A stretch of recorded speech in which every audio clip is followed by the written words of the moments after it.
So thank you so much బేబక్క. నా I request Bigg Boss విన్నోగా మారి మనందరి హృదయాల్లో మంచి ప్లేస్ని సంపాదించుకున్న so S Kalyani, over to you. అవన్నీ అయిపోయినా అన్న యాక్టర్. గుడ్ ఈవినింగ్ అండి అందరికీ. సో లాస్ట్ ఇయర్ వరకు అక్కడ కూర్చోడానికి కూడా అర్హత లేనోడిని ఈరోజు 1 ఇయర్లో ఇక్కడికి వచ్చి కూర్చోనండి అంటే అదంతా మీదే వాళ్ళే. అండ్ దీని అందరికీ ఇన్స్పిరేషన్ ఎవరు అంటే చిరంజీవి గారు. అరే నాన్న లైవ్ నాన్న ఇది ఆగండి.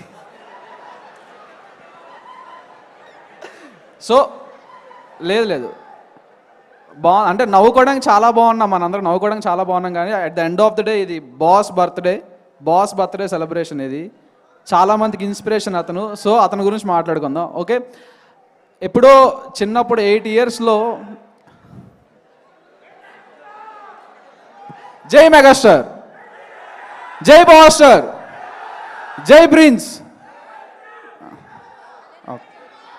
జై చరణన్న, జై గ్లోబల్ స్టార్. ఓకే యా, ఇప్పుడు మాట్లాడిస్తారా? ఓకే, సో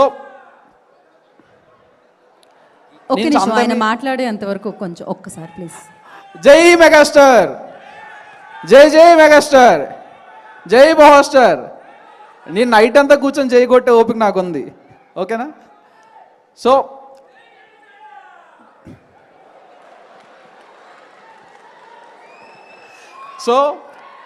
అరే మాట్లాడినవ్వండి రా, మొత్తం పోతుంది మీ దయ వల్ల. యా ఓకే, మెయిన్ థింగ్ ఏంటంటే అందరినీ మనం మన పెద్దవాళ్ళని ఎవరినైనా సరే సార్ కానీ మేడం అని కానీ పెట్టిస్తాం. బట్ చాలా అరుదుగా కొంతమందికి కొన్ని బిరుదులు వస్తాయండి. అది అందరికీ రావు. అది ఎంతో పుణ్యం చేసుకొని ఎంతో గొప్ప వ్యక్తులు అయితే మాత్రం రాదు. అలాంటి ఒక వ్యక్తికి ఒక యునానిమస్గా ఒక పేరు అందరూ చిన్నపిల్లల నుంచి ఫ్రమ్ 5 to 55 అందరూ ఈరోజు ఒకే ఒక పేరుతో పిలుస్తాం, బాస్. అది అందరికీ రాదు, ఆ బిరుదు అందరికీ సూట్ కాదు కూడా. సో ఆ బాస్ అనే పదం తీసుకొచ్చారంటే అతను ఏదో పెద్దగానే చేస్తున్నారు. సో అలాంటి అతనికి మనం రెస్పెక్ట్ ఇచ్చి, చిన్నప్పటి నుంచి నాకు ద ఫస్ట్ హీరో 8 ఇయర్స్లో నేను స్టాలిన్ సినిమా చూసా. నేను మా డాడీ తర్వాత నాకు అంత అందంగా అంత పవర్తో అంత గూస్ బంప్ తెప్పించిన మూవీ నాకు ఏదైనా ఉందంటే స్టాలిన్. ఆ రోజు నుండి ఈ రోజు వరకు నాకు ఆ మూవీ ఫేవరెట్ మూవీ. ఆ రోజు అనుకున్నా ఇతనిలా ఏదో రోజు అవ్వాలని చెప్పి. సో ఈ రోజు నేను ఇక్కడ ఉన్నానంటే కారణం ఆ పుష్ కానీ నా సెల్ఫ్లో మోటివేషన్ కానీ ఎవరైనా సరే దానికి చిరంజీవి గారి కారణం. దానికి థ్యాంక్ యూ సో మచ్ అని చెప్తాను చిరంజీవి గారికి. అండ్ బిగ్ బాస్ అయిపోయిన వెంటనే ఇప్పుడు డిసెంబర్లో అయిపోయింది, ఈ రోజు వరకు స్టిల్ ఈ క్షణం వరకు నేను అతను కలవాలని తప్పిస్తూనే ఉన్నా. కానీ అవకాశం నాకు రాలేదు. అట్లీస్ట్ ఆ బాస్ బర్త్డేకి వచ్చి మీ అందరి ముందు అతనికి హ్యాపీ బర్త్డే చెప్పే అవకాశం అయినా వచ్చింది. Many more happy returns of the day sir. మీరు ఈ వయసులో కూడా ఇంత కష్టపడుతున్నారంటే అంటే ఆల్రెడీ జస్టిఫైడ్ పర్సన్ ఇంకా కష్టపడి ఇంకా ఏం ప్రూవ్ చేసుకుంటున్నారో మనందరూ లైవ్ ఎగ్జాంపుల్ అతను, మనందరూ ఇన్స్పిరేషన్ అతను. ఈ ఏజ్లో కూడా అతను అంత కష్టపడుతున్నారంటే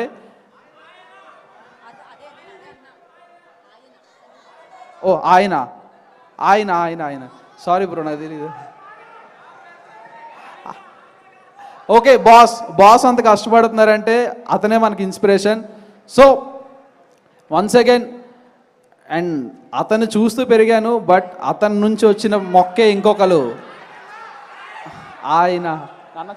అది ఒక్కొక్క ప్రాంతానికి ఆంధ్రకి తెలంగాణ కాకపోతే అది ప్రేమతోనే అండి. At the end of the day boss bro అతను. ఆయన్ని చూస్తూ పెరుగుతూ అండ్ ఇంకొక వ్యక్తి కూడా ఉన్నారు. అతను అంటే ఇన్స్పిరేషన్ అనాలా, నా గైడెన్స్ అనాలా, అతన్ని చూస్తూ ఏమనాలి, పవర్ స్టార్ అంటే ఈరోజు అతని సినిమాలు చూసినా ఏం చూసినా గూస్ బంప్ మూమెంట్స్ మాత్రం ఎప్పుడు రావు. ఆ స్క్రీన్ ప్రెజెన్స్కి కానీ అతనికి ఉన్న ఆరాకి కానీ అసలు హద్దులు లేవు ఇంకా. సో అండ్ అట్లానే మన గ్లోబల్ స్టార్ రామ్ చరణ్ గారు కూడా ఈరోజు అంత పెద్ద హిట్లు అంటే తీసిన సినిమాలు చాలా తక్కువైనా కానీ టైర్ 1లో ఉండి బ్లాక్ బస్టర్లు కొట్టి పాన్ ఇండియా బ్లాక్ బస్టర్లు కొట్టి